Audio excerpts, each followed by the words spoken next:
بسم اللہ الرحمن الرحیم۔ منزل بمنزل کربلا، قسط نمبر 3۔ سفر کربلا میں مولا امام حسین علیہ السلام کی زہیر ابن کین رضوان اللہ علیہ سے ملاقات، درس کربلا کا ایک عظیم اور روشن باب۔ منزل بمنزل کربلا کے سفر عشق میں کچھ ایسے واقعات بھی مقتل وفا میں درج ہیں کہ جنہیں بنظر عبرت دیکھا جائے تو یہ سبق ملتا ہے کہ اللہ جب چاہتا ہے اپنی رحمت کی ہواؤں کو چلا دیتا ہے، اور جس میں ہدایت لینے کی صلاحیت موجود ہو وہ اس سے ضرور مستفید ہو جاتا ہے۔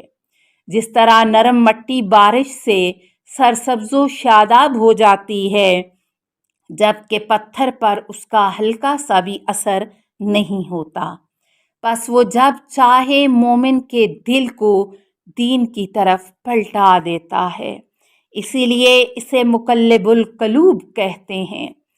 ایسی ہی رحمت کی ہوا جناب زہیر ابن کین کی طرف چلی، جو پہلے عقیدتاً عثمانی تھے، بلکہ صفین میں معاویہ کے ساتھ خود خون عثمان کا بدلہ لینے کے لیے مولا امیر المومنین کے مقابلے میں بھی آئے تھے۔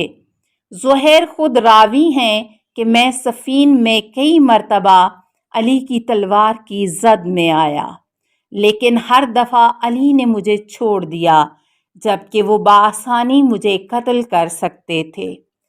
کربلا میں اس راز سے تب پردہ اٹھ گیا جب قافلہ صبر و عشق کے سفر کے دوران زہیر اور امام حسین کی ملاقات ہوئی۔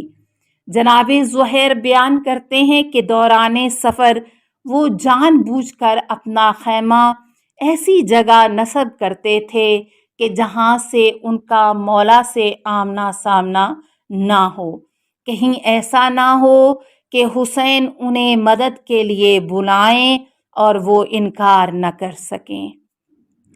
تاریخ طبری میں لکھا ہے کہ حسین جب مقام ضرورت پر پہنچے، جو خزیمیہ اور سالبیہ کا درمیانی علاقہ ہے، یہ کوفہ کے حاجیوں کا راستہ ہے، اسی مقام پر جناب زہیر کا خیمہ نصب ہوا۔ اس سے کچھ ہی فاصلے پر مظلوم نینوا کا خیمہ بھی نصب تھا۔ زہیر کہتے ہیں کہ اس لمحے میں زمین کی پشت پر حسین سے زیادہ کسی سے عداوت نہیں رکھتا تھا۔ طبری لکھتے ہیں کہ اس دوران جب زہیر اور ان کے اہل خانہ اور ان کے ساتھی کھانا تناول کر رہے تھے کہ یک دفعہ حسین کی طرف سے بھیجے گئے قاصد نے زہیر اور دیگر پر سلام بھیجا اور داخل خیمہ ہو کر کہا کہ اے زہیر، ابا عبداللہ الحسین بن علی تمہیں یاد کر رہے ہیں۔ انہوں نے مجھے بھیجا ہے اور مجھے مامور کیا ہے کہ تمہیں لے کر میں ان کی خدمت میں حاضر ہو جاؤں۔ اس اچانک پیغام کے سننے کے بعد اس وقت وہاں یوں محسوس ہوتا تھا جیسے سب لوگوں کے سروں پر گویا پرندے بیٹھے ہیں۔ ابو مخنف راوی ہے کہ یہ خاموشی دیکھ کر زہیر کی مومنہ زوجہ سے صبر نہ ہو سکا۔ ان کا نام دلہم بنت عمر تھا۔ وہ زہیر سے مخاطب ہوئیں اور کہنے لگیں، عجیب بات ہے اے زہیر، رسول اللہ کا فرزند تمہارے پاس قاصد بھیجے تاکہ تم ان کی خدمت میں حاضر ہو، مگر تم کس کیفیت میں نظر آتے ہو؟ سبحان اللہ، واللہ اگر یہ پیغام میرے لیے ہوتا تو میں ان کی ضرور اطاعت کرتی۔ یہ کہتی ہوئی وہ باہر نکلیں۔ بس سامعین، یہی وہ لمحہ تھا جب زہیر بن کین پر اللہ کی رحمت خاص کی نظر کرم پڑی، کایا پلٹ گئی، غیرت دینی جاگ گئی۔ پل بھر میں ایک ایسا انقلاب جناب زہیر کے وجود میں برپا ہوا جس نے ان کی حالت یکسر بدل دی۔ زہیر نے اس وقت ایسا فیصلہ کیا جو ان لمحات میں آزاد و روشن ضمیر لوگ کیا کرتے ہیں۔ زہیر مولا کی خدمت میں حاضر ہوئے اور حسین علیہ السلام کی صدائے نصرت پر اپنے خون و جان سے بیعت کی۔ اور یقیناً نماز عشق تب ہی مکمل ہوتی ہے جب اس کا وضو خون وفا سے کیا جائے۔ روایت میں آیا ہے کہ جب جناب زہیر مولائے امام حسین سے بات چیت مکمل کر کے خیمہ حسینی سے نکلے تو ان کا چہرہ خوشی سے چمک رہا تھا، کیونکہ جو بشارت امام نے انہیں دی تھی اس سے وہ بے حد خوشحال اور مطمئن تھے۔ واپس آ کر انہوں نے اپنا خیمہ اکھاڑا اور اسے خیمہ حسینی کے ساتھ نصب کیا اور اپنی زوجہ سے کہا کہ تمہیں طلاق دیتا ہوں، تم جا کر اپنے رشتہ داروں میں رہنا، کیونکہ میرے بعد تم پر سخت مصیبتیں آئیں گی جو شاید تم نہ دیکھ سکو۔ پھر اسے مال کثیر دے کر عزت و احترام سے رخصت کیا۔ دم رخصت وہ کہنے لگیں، خدا کے واسطے قیامت کے دن حسین کی جد کے سامنے مجھے فراموش مت کرنا۔ بعض روایات میں یہ بھی آتا ہے کہ وہ مومنہ کربلا میں موجود تھیں۔ مقتل کی دیگر بعض روایتوں کے مطابق وہ اس وقت کوفہ روانہ ہوئیں اور شہادت حسینی کے بعد انہوں نے اپنے غلام کو کربلا بھیجا تاکہ وہ اپنے آقا زہیر کو کفن دے کر دفن کریں۔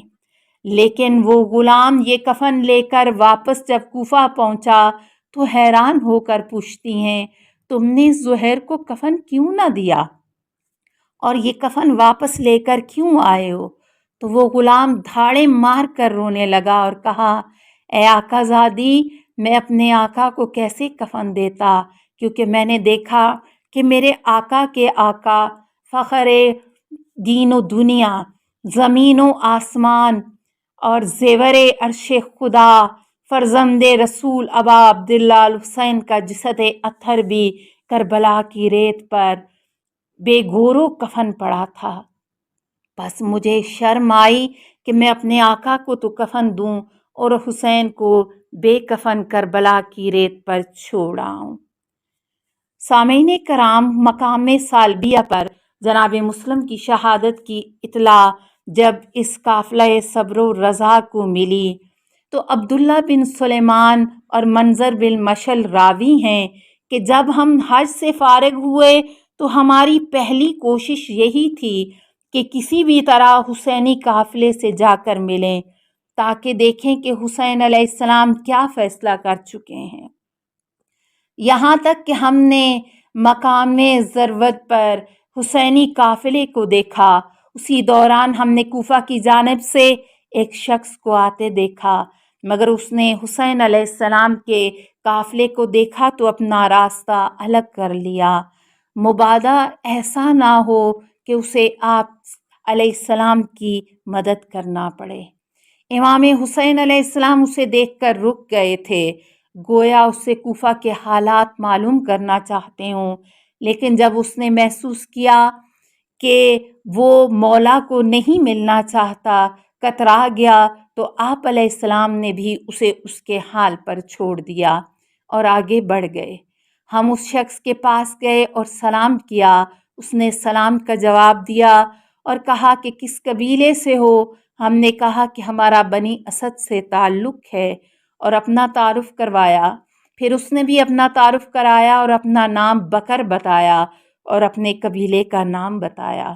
ہم نے اس سے کوفہ کے حالات دریافت کیے تو اس نے کہا کہ جب میں کوفہ سے نکلا تھا تو اس دوران مسلم و ہانی قتل کیے جا چکے تھے اور ان کی لاشیں بازار کوفہ میں گھسیٹی جا رہی تھیں۔ یہ دونوں بیان کرتے ہیں کہ جب ہم نے اس سے یہ خبر سنی تو ہم حسین علیہ السلام کی خدمت میں حاضر ہوئے اور کہا کہ مولا، ہمارے پاس آپ کے لیے ایک خبر ہے، اگر چاہیں تو سب کے سامنے بتا دیں ورنہ آپ کو تنہائی میں بتائیں۔ آپ علیہ السلام نے فرمایا، میرے اصحاب سے میرا کوئی راز چھپا ہوا نہیں ہے، جو بھی بات ہے ان سب کے سامنے بتاؤ۔ بعض روایتوں میں لکھا ہے کہ آپ نے فرمایا کہ میں اپنے ساتھیوں سے کوئی بات مخفی نہیں رکھتا، تم ان کے سامنے سب کچھ کہہ سکتے ہو۔ بس یہ سن کر ہم نے بھی دوپہر کے وقت جس شخص نے آپ کو دیکھ کر راستہ بدل لیا تھا وہ اصل میں کوفہ کا سچ بولنے اور صاحبان عقل و رائے میں سے ایک تھا۔ اس نے ہمیں خبر دی تھی کہ جب وہ کوفہ سے نکلا تھا تو مسلم و حانی شہید کیے جا چکے تھے اور ان کی لاشیں بازاروں اور گلیوں میں گھسیٹی جا رہی تھیں۔ بس یہ سن کر آپ نے بآواز بلند فرمایا، اِنَّا لِلَّهِ وَإِنَّا إِلَيْهِ راجعون۔ اللہ ان دونوں پر رحمت کرے۔ یہ دونوں راوی کہتے ہیں کہ ہم نے آپ کی منت سماجت کی اور بااصرار عرض کیا، اے فرزند رسول، کوفہ میں آپ کا کوئی حامی و مددگار نہیں، آپ کوفہ کا رخ نہ کیجیے۔ تو آپ نے آل عقیل کی طرف دیکھا اور ان سے فرمایا، مسلم قتل ہو چکے ہیں، اب تمہاری کیا رائے ہے؟ ان سب نے جواب دیا، واللہ ہم ہرگز واپس نہیں جائیں گے جب تک ہم مسلم کی طرح شہید نہ ہوں یا ہم مسلم کا بدلہ نہ لے لیں۔ راوی کہتا ہے کہ یہ سن کر حسین علیہ السلام نے کہا، مجھے ان لوگوں کے بعد زندہ رہنے میں کوئی بھلائی دکھائی نہیں دیتی۔ راوی بیان کرتا ہے کہ قتل مسلم کی خبر حسین علیہ السلام کو مقام ضرورت سے نکلنے کے بعد مقام سالبیہ پر ملی۔ یہاں کوفہ سے آنے والے ایک اور شخص سے بھی مولا کی ملاقات ہوئی۔ اس نے آپ کو سلام کیا، پھر سرزنش کرنا شروع کیا کہ آپ کو کس چیز نے حرم خدا اور اپنے جد کے شہر کو چھوڑنے پر مجبور کیا؟ پس آپ نے فرمایا، افسوس ہے اے ابا حرا، بنو امیہ نے ہمارا مال چھینا، ہم نے صبر کیا، ہم پر سب و شتم کیا، ہم نے صبر کیا، اب وہ حرم اللہ اور حرم رسول اللہ میں میرا خون بہانا چاہتے تھے، لہٰذا میں وہاں سے نکلا۔ اللہ کی قسم، مجھے قتل کرنے کے بعد اللہ ان پر ذلت و رسوائی مسلط کر دے گا اور ذلیلوں کو ان کا حاکم بنائے گا جو ان کے مال و جان میں ان سب پر حکومت کریں گے۔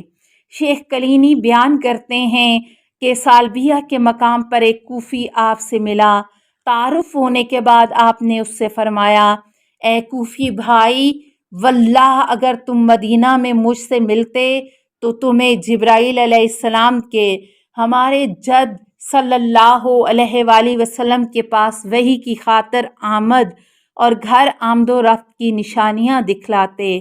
پس جب مقام زوالہ پہنچے تو ایک مظلومانہ خطبہ میرے مولا نے ادا کیا، السلام علیکہ یا ابا عبداللہ الحسین